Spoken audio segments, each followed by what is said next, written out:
ભાવનગર મહાનગરપાલિકાની સાધારણ સભા મેયર ભરતભાઈ બારડના અધ્યક્ષ સ્થાને મળી હતી, જેમાં પ્રથમ પ્રશ્નોત્તરીના સમયમાં વિરોધ પક્ષના કોર્પોરેટર ભરતભાઈ બુધેલિયાના બે પ્રશ્નો હતા, જેમાં પ્રથમ પ્રશ્ન યુસીડી પ્રોજેક્ટ વિભાગનો પ્રશ્ન હતો, જો કે ભરત બુધેલિયાએ મને જવાબ મળી ગયો છે તેમ કહીને ટૂંકમાં પતાવ્યું હતું, પરંતુ શાસક પક્ષના કોર્પોરેટરો વિવિધ પ્રશ્નો ઊભા કરી રહ્યા હતા, ત્યારે ભરત બુધેલિયાએ મેયરને રોકડું પરખાવ્યું હતું કે તમે મને ફોન કરીને કહ્યું હતું કે જલ્દી પૂરું કરવાનું છે, જેથી મેં ટૂંકમાં પતાવ્યું, પણ શાસક પક્ષના કોર્પોરેટરો લાંબુ ખેંચી રહ્યા છે।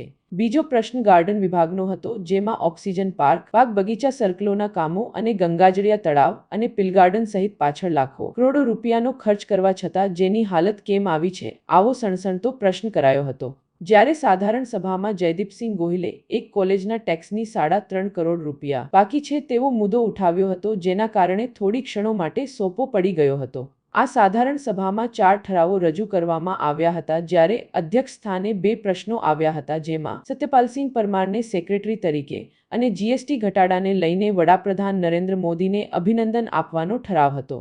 ત્યારે કોંગ્રેસ દ્વારા જીએસટી ઘટાડામાં અભિનંદન આપવાનો ઠરાવ હોય તો શ્રમ રોજગાર લોકોના હાઉસ ટેક્સ માફ કરવામાં આવે તેવી માંગણી કરવામાં આવી હતી, પરંતુ કોઈ હકારાત્મક ન જણાતા કોંગ્રેસના કોર્પોરેટરો સાધારણ સભાની બહાર નીકળી ગયા હતા। આમ આજની સાધારણ સભા ભારે હોહા વચ્ચે પૂર્ણ થઈ હતી।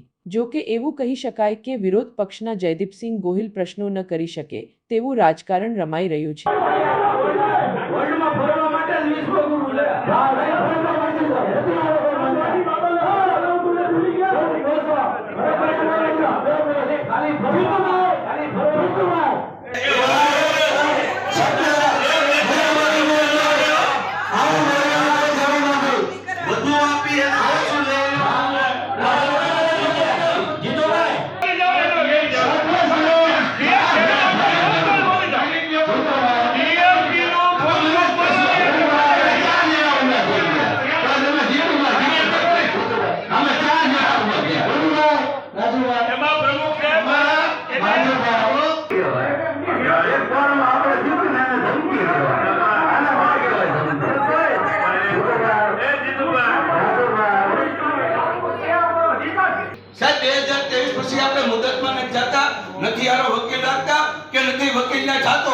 ઝડપથી કેસ પતાવી પૈસા લઈ લો, આ મારું કેવું। જો આમાં ખોટું હોય તો હવે બધા ઓનલી ભૂલી બોલ। હવે જયદીપભાઈનું સૂચન લઈ લેવાનું એટલે અમે તો સાહેબ તમારું માન રાખીએ છીએ, અમે શાંતિથી વ્યવહાર જયદીપભાઈ તમારું નથી માનતા ને એનો જરા જોજો।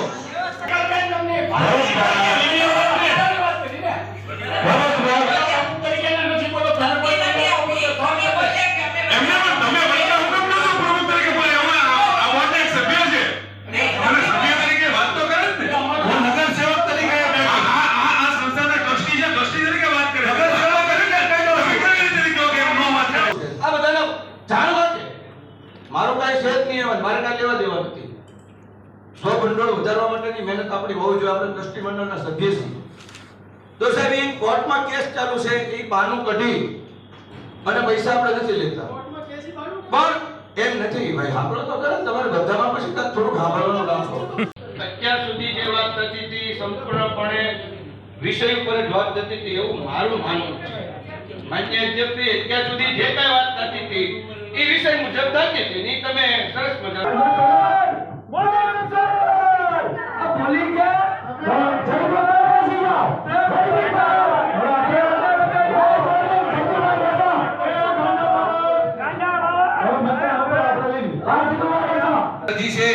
કામ કરી અને કપડા સીવતા હોય, મોટી સમાજ છે એ ચપ્પલ બૂટ છે કઈ બનાવતા હોય, પાટીવાળા કારખાના વાળા છે પાટી બનાવતા હોય, આવા સુતાર લોહારી કામ જે કાંઈ હોય વાણંદ સમાજ એ બધાને પ્રોત્સાહન, હું તો અભિનંદન ફરીથી રહે છે આપને આપો આ બાબત કે એમને પણ વ્યવસાય વેરામાંથી મુક્તિ આપવી જોઈએ અને હાઉસ ટેક્સમાંથી એમને પણ મુક્તિ આપી અને સાથે સાથે અભિનંદનમાં આ વિશેષ અભિનંદન મેયરશ્રીને અમે આપી।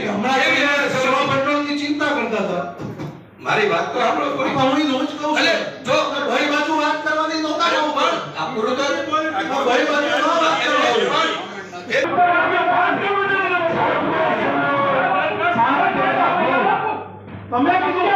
તમે કીધું રહેવા દો, પછી વધારે આ તો સિસ્ટમ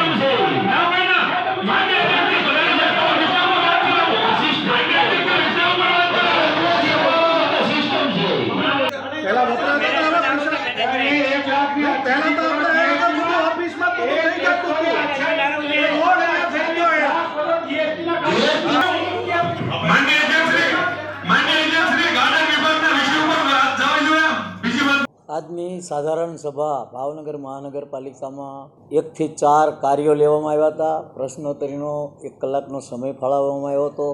1 થી 4 કાર્યોમાં આર્થિક સહાય, રહેણાંકી પ્લોટ લીઝ પટ્ટો રેન્યુ અને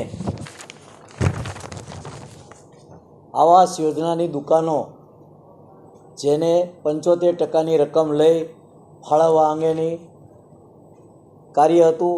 તરસમિયા કોમ્યુનિટી હોલનું ભાડાનો ઠરાવ નક્કી કરવાનો. આ 4 કાર્યો સર્વાનુમતે પાસ કરવામાં આવ્યા. કોંગ્રેસ પક્ષે વોકઆઉટ કર્યું હતું. અધ્યક્ષ સ્થાનેથી ઠરાવ જે કરવામાં આવ્યો તેમાં કેન્દ્ર સરકાર દ્વારા જીએસટીમાં ટેક્સ ઓછો કરવાની બાબત માટે આ ઠરાવ કરવામાં આવ્યો હતો. અભિનંદન દેવા માટે આ ઠરાવ કરવામાં આવ્યો હતો. તેનો તે લોકોએ બીજી રીતે વિરોધ કરીને આનો વિરોધ કર્યો અને કોંગ્રેસના ભાઈઓએ વોકઆઉટ કર્યા હોવાથી આ ઠરાવ સર્વાનુમતે મંજૂર કરવામાં આવ્યો.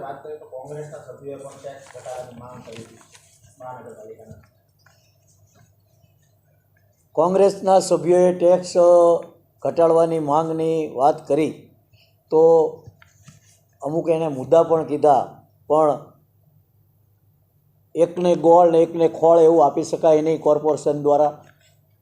કોર્પોરેશન દ્વારા તટસ્થ રીતે વહીવટ કરવો જોઈએ. તેથી સરખું જ બધાને બધી રીતે જે યોગ્ય મળે તે રીતનો ટેક્સ લેવો જોઈએ. કેન્દ્ર સરકારે જ ઉપરથી જ્યારે રાહત આપી છે ત્યારે આ ઠરાવ અભિનંદન કરતો ઠરાવ પાસ કરવામાં આવ્યો છે.